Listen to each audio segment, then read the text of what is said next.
قومی آواز کے ناظرین خوش آمدید۔ یا خدا اپنی ناراضگی ختم کر دے، مکہ اور مدینہ کی میزبانی ہمیں لوٹا دے۔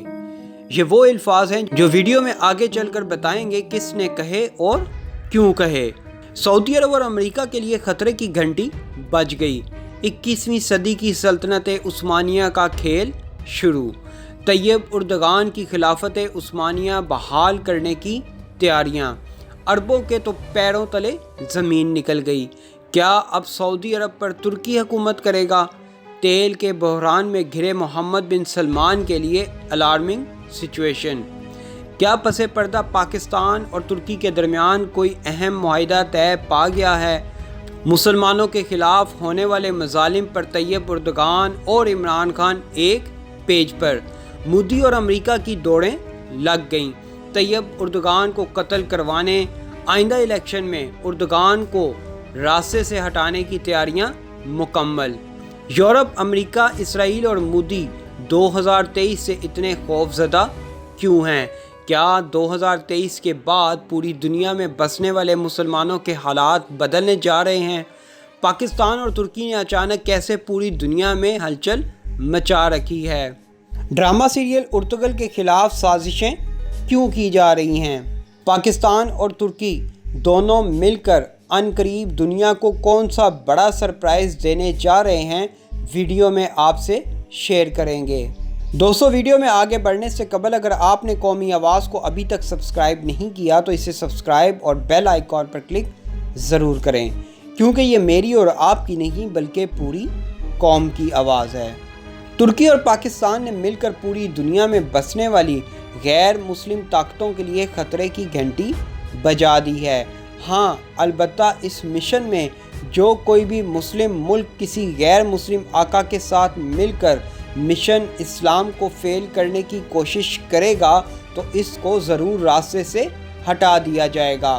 خلافت عثمانیہ کے اس دور میں بھی یہی کچھ ہوا تھا۔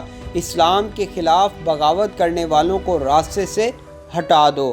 اب وقت آ گیا ہے کہ ایک دفعہ اسلام کو زندہ رکھنے کے لیے ایسے محاذ تیار کر لیے جائیں تاکہ مسلمان ممالک کے خلاف اٹھنے والی ہر آنکھ کو نکال دیا جائے۔ موجودہ دور میں جیسے مسلمانوں کو بے دردی سے کچلا جا رہا ہے، اس کی مثال ماضی میں نہیں ملتی۔ آج آپ بھارت کے مسلمانوں کا حال دیکھ لیں، کیسے کیسے مظالم ان کے ساتھ کیے جا رہے ہیں، لیکن ان کی آواز اٹھانے والا پوری دنیا میں کوئی نہیں۔ یہودی کا اگر ایک کتا بھی کسی دوسرے ملک میں مر جائے تو اس کا بھی حساب دینا پڑتا ہے، لیکن آج مسلمانوں کا حال دیکھ کر افسوس ہوتا ہے۔ لیکن دیر آیا درست آیا، مسلمانوں کو بڑی زبردست لیڈرشپ مل گئی ہے۔ اب وقت بدل گیا ہے، ایک دفعہ پھر 21ویں صدی کی سلطنت عثمانیہ کی بنیاد ڈال دی گئی ہے۔ دنیا کے نقشے بدل رہے ہیں، ایسے میں مسلمان حکمرانوں نے بھی اپنے گھوڑے سنبھال لیے ہیں۔ اب یہ گھوڑے کب کس پر چڑھ دوڑیں، بہت جلد آپ کو پتہ چل جائے گا۔ صورتحال بڑی زبردست اور مسلمانوں کے اب اچھے دن شروع ہونے والے ہیں۔ اس سے قبل میں ویڈیو میں آگے بڑھوں، تھوڑا سا بیک گراؤنڈ میں ماضی کی خلافت عثمانیہ کا آپ کو بتاتا چلوں، کیونکہ اس کا براہ راست تعلق 21ویں صدی کے ساتھ ہے، کیونکہ جو پابندیاں ترکی پر لگائی گئی تھیں وہ اب ختم ہونے جا رہی ہیں۔ خلافت عثمانیہ کے خاتمے کے ساتھ ہی برطانیہ نے اپنے حلیفوں کے ساتھ مل کر ترکی کے ساتھ ایک معاہدہ کیا۔ وہ معاہدہ 5 شرائط پر مبنی تھا۔ یہ معاہدہ آج بھی فرانس کے اندر موجود ہے۔ اس معاہدے سے ترکی کو اپنی ہی حدود میں قید کر دیا گیا تھا۔ اس معاہدے کی پہلی شرط یہ تھی کہ خلافت عثمانیہ کو ختم کر دیا جائے گا۔ خلافت عثمانیہ کے جانشینوں کا نام و نشان راستے سے ہٹا دیا جائے گا۔ پھر کیا تھا؟ جلا وطن کیا گیا، ان کے اثاثے ضبط کر لیے گئے، ترکی کو ایک سیکولر ریاست بنا دیا گیا اور اس میں سے اسلام کو ہمیشہ کے لیے ختم کر دیا گیا۔ خلافت کے اوپر پابندی لگا دی گئی اور ترکی کو ایک اور پابندی کا سامنا کرنا پڑا کہ وہ تیل نہیں نکال سکتا۔ معدنیات نہیں نکال سکتا۔ ترکی پیٹرول کے لیے ڈرلنگ نہیں کرے گا، وہ صرف باہر سے پیٹرول خریدے گا۔ اس کے علاوہ ترکی کی بندرگاہ کو بین الاقوامی بندرگاہ قرار دیا گیا۔ جو بحری جہاز ترکی آئے اور جو بحری جہاز ترکی سے گزریں گے ان سے ترکی کسی قسم کا کوئی ٹیکس وصول نہیں کر سکے گا۔ یہ معاہدہ 100 سال کے لیے طے پایا گیا تھا اور ترکی نے اس معاہدے کی خلاف ورزی نہیں کی۔ یہی وجہ ہے کہ جب بھی ترک لوگ عمرہ یا حج کی ادائیگی کے لیے جاتے ہیں تو ان کے ہاتھ میں ایک نقشہ ہوتا ہے جو کہ حجاز مقدس کا ہے۔ ترکوں نے بہت لمبے عرصے حرمین شریفین میں آنے والوں کی میزبانی کی ہے، اس لیے جب بھی سعودی حکومت حجاز مقدسہ میں جب بھی تعمیراتی کام کرتی ہے تو ترک لوگ وہاں سے تبدیل ہونے والی ایک ایک اینٹ اور ایک ایک پتھر کو اٹھا کر اپنے ساتھ ترکی لے جاتے ہیں۔ اس کے بعد ان اشیاء کو ترکی میں موجود ایک عجائب گھر میں رکھا جاتا ہے جو کہ استنبول میں موجود ہے۔ اس کام کا بنیادی مقصد یہ ہے کہ وہ اپنی قوم کو بتانا چاہتے ہیں کہ اللہ تعالیٰ نے خانہ کعبہ اور مسجد نبوی کی ذمہ داری ترکوں کے سپرد 650 سال تک رکھی ہے۔ ترکوں کو یہاں تک پتہ ہے کہ کس صحابی کا گھر کس جگہ موجود ہے۔ وہ سعودی عرب کے نقشے پر کمپاس رکھتے ہیں اور اتنے قدم چل کر وہاں پر جا کر دعا کرتے ہیں۔ ترک آج بھی خانہ کعبہ کو پکڑ کر یہ گڑ گڑا کر دعا مانگتے ہیں، یا خدا اپنی ناراضگی کو ختم کر دے، جو میزبانی کا شرف ہمارے پاس تھا وہ ہمیں واپس لوٹا دے۔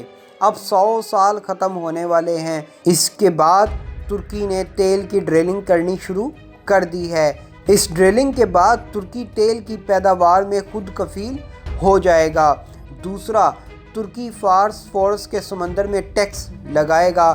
اس کے ساتھ ساتھ ترکی ایک نہر بنانے کی تیاریوں میں ہے جس کا نام استنبول کینال رکھا گیا ہے۔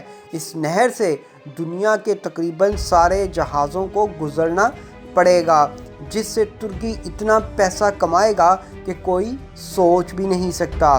اس کے ساتھ ساتھ رجب طیب اردگان نے ایک اور کام شروع کر دیا ہے۔ جہاں پر بھی مسلم مخالف کارروائیاں ہوتی ہیں وہ بھرپور انداز میں آواز بلند کرتے ہیں۔ ترکی کی کوشش ہے کہ فلسطین سمیت دنیا بھر کے مسلمانوں کا مقدمہ بہترین انداز میں لڑا جائے۔ ترکی ایک بہت بڑے منصوبے کے تحت چل رہا ہے۔ اس نے معاشی لحاظ سے اپنے آپ کو مضبوط کرنا شروع کر دیا ہے۔ چین کے ساتھ ترکی کے تعلقات دوستانہ ہوتے جا رہے ہیں۔ اب خلافت عثمانیہ کا یہ 100 سالہ معاہدہ ختم ہو رہا ہے جس کے لیے ترک صدر طیب اردگان بھرپور تیاری کر چکے ہیں اور اس کے لیے پلان بھی ترتیب دے لیا ہے۔ یہاں یہ بات بڑی قابل ذکر ہے، اس تمام معاملے میں اردگان پاکستان کو خاص اہمیت دے رہا ہے کیونکہ کسی بھی بڑی لڑائی میں اس کو واحد اسلامی جوہری طاقت پاکستان کا ساتھ ضرور چاہیے ہوگا۔ یہی وجہ ہے طیب اردگان نے اپنے حالیہ دورہ پاکستان میں ترکی اور پاکستان کو ایک قوم کا درجہ دینے کا فیصلہ سنایا تھا، جس سے صاف ظاہر ہوتا ہے دو ملک ایک بڑی طاقت بننے جا رہے ہیں جس نے مودی اور ٹرمپ کی نیندیں حرام کر دی ہیں۔ ایک قوم کے درجے کی وجہ سے پاکستان پر حملہ، ترکی پر حملہ تصور کیا جائے گا۔ اگر بھارت کسی وجہ سے بھی پاکستان پر حملہ کرتا ہے تو ترکی ایک قوم درجے کی وجہ سے خلیج فارس سے اپنی بحری بھیڑوں کی مدد سے بھارت پر حملہ کر دے گا، کیونکہ ترکی کے لیے بھارت پر حملہ کرنے کا کوئی زمینی راستہ موجود نہیں۔ سمندری راستے کی مدد سے ترکی بھارت کو برباد کر سکتا ہے۔ اسی وجہ سے مودی پریشان ہے۔ وہ دھمکیاں تو ضرور دیتا ہے لیکن پاکستان پر حملہ کرنے کی حماقت کسی صورت نہیں کر سکتا۔ ٹرمپ بیچارہ اس وقت بری طرح پھنسا بیٹھا ہے۔ ظاہری سی بات ہے، اگر باپ پریشان ہوگا تو اس کا ناجائز بچہ مودی کیسے خوش رہ سکے گا؟ اس وقت دونوں کے حالات قابل رحم ہیں۔ دونوں کی پوری دنیا میں کوئی نہیں سن رہا۔ امریکہ چین سے کچھ کہے تو چین آنکھیں دکھانا شروع کر دیتا ہے۔ اپنے اتحادیوں سے کہا تیل کی پیداوار کم کر دو تو محمد بن سلمان نے ایک نہ سنی۔ اب ٹرمپ کرے تو کیا کرے؟ اس نے سعودی عرب کو دھمکی دیتے ہوئے اپنا دفاعی آلات پر مبنی تمام سسٹم عرب سے ہٹا لیا ہے۔ سعودی عرب خود اس وقت معاشی بحران کا شکار ہے۔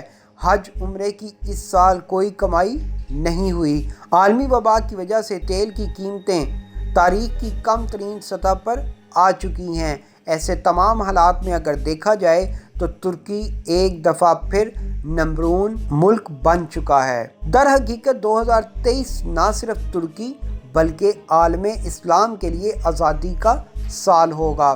ترکی اپنا تیل پیدا کرے گا اور اپنے برادر ملک کو سپورٹ فراہم کرے گا۔ یورپی ممالک سے اپنے بحری راستے استعمال کرنے پر ٹیکس وصول کرنا شروع کرے گا۔ یوں سمجھ لیں ایک ایسا وقت شروع ہونے والا ہے، ترکی دنیا کا امیر ترین ملک بننے جا رہا ہے، ایک ایسا مسلمان ملک جو ہمیشہ سے مسلمانوں کا دکھ درد رکھنے والا ملک ہے۔ طیب اردگان کے ان تمام منصوبوں کے بعد سعودی عرب سمیت دیگر عرب ممالک کے لیے خطرے کی گھنٹی بج چکی ہے۔ یہی وجہ ہے آج ترکی کے خلاف فرانس، متحدہ عرب امارات سمیت دیگر یہودی سازشیں نظر آنا شروع ہو گئی ہیں۔ ترکی کی حکمرانی دور جدید میں اتنی آسان نہیں ہوگی، اس کے لیے اسے لازمی دیگر ممالک کے ساتھ بڑی بڑی لڑائیاں لڑنی پڑ سکتی ہیں، جس میں پاکستان اس کی مدد کرے گا۔ ہماری دعا ہے کہ ایسا وقت ضرور آئے اور ہمارا یقین بھی ہے کہ ایسا وقت ضرور آئے گا جب مسلمان پوری دنیا پر حکمرانی کریں گے انشاءاللہ۔ ایسی مزید معلوماتی ویڈیوز دیکھنے کے لیے قومی آواز کو سبسکرائب اور بیل آئیکن پر کلک ضرور کریں، کیونکہ یہ میری اور آپ کی نہیں بلکہ پوری قوم کی آواز ہے۔